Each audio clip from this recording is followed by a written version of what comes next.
अमित शाह इस वक्त गुवाहाटी में मौजूद हैं, संबोधन दे रहे हैं, सुनिए जरा एक बार। के लिए उनका योगदान,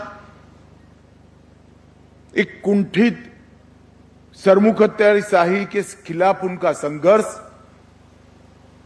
और दबे कुचले पिछड़े गरीबों के लिए आवाज बनकर समग्र देश का दिशादर्शन करने वाली उनके योगदान को क्या भुला दिया जाए। मैं मानता हूं सार्वजनिक जीवन में अपने पराये से ऊपर उठकर, दलगत पार्टी पॉलिटिक्स से ऊपर उठकर जिन्होंने कुछ भी अच्छा किया है उसको हमेशा के लिए राज्य के और देश के युवाओं को जानकारी के लिए उपस्थित करना चाहिए और वो काम डॉक्टर हेमंत विश्व शर्मा और भारतीय जनता पार्टी गण परिषद की सरकार ने किया।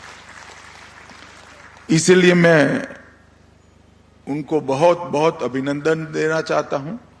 आज यहां पर इनके जीवन पर आधारित एक पुस्तक का विमोचन भी हुआ।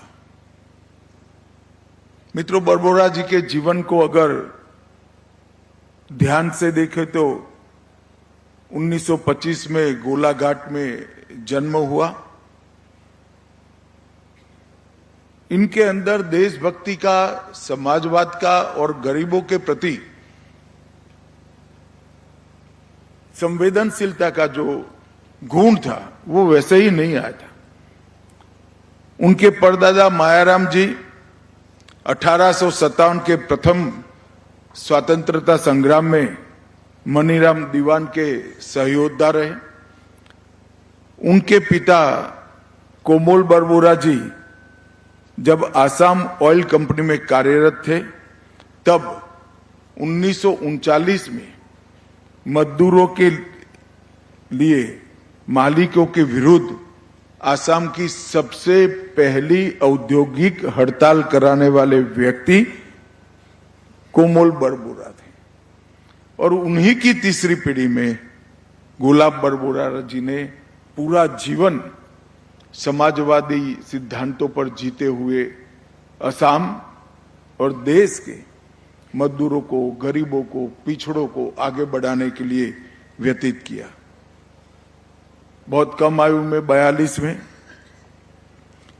भारत छोड़ो आंदोलन में 8वीं 9वीं कक्षा का वो विद्यार्थी अपने आप को रोक नहीं पाया और वो भारत छोड़ो आंदोलन का हिस्सा भी बने।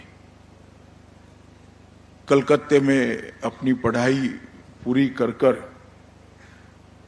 आसाम आकर स्वतंत्रता के बाद शिक्षा और पत्रकारिता दोनों क्षेत्रों में उन्होंने काम किया।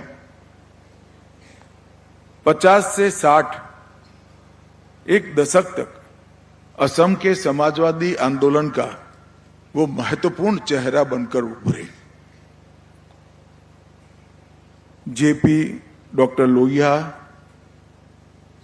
सुमेंद्रनाथ टैगोर, ऐसे कई सारे समाजवादी नेताओं के, सर्वोदयी नेताओं के वो संपर्क में भी रहे और उनके ही संस्कार के कारण गरीब मजदूर का चूल्हा जले और किसान के माथे की पसीना पहुंचने वाले सिद्धांतों की सरकार बने, उसके लिए वो हमेशा कार्यरत रहे।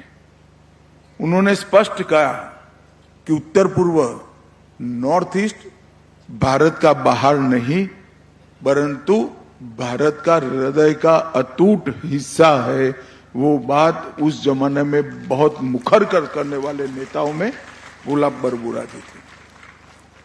असम रिफाइनरी की मूवमेंट हो या गुजरात में कच्छ की सरहद के समझौते का विरोध करना हो,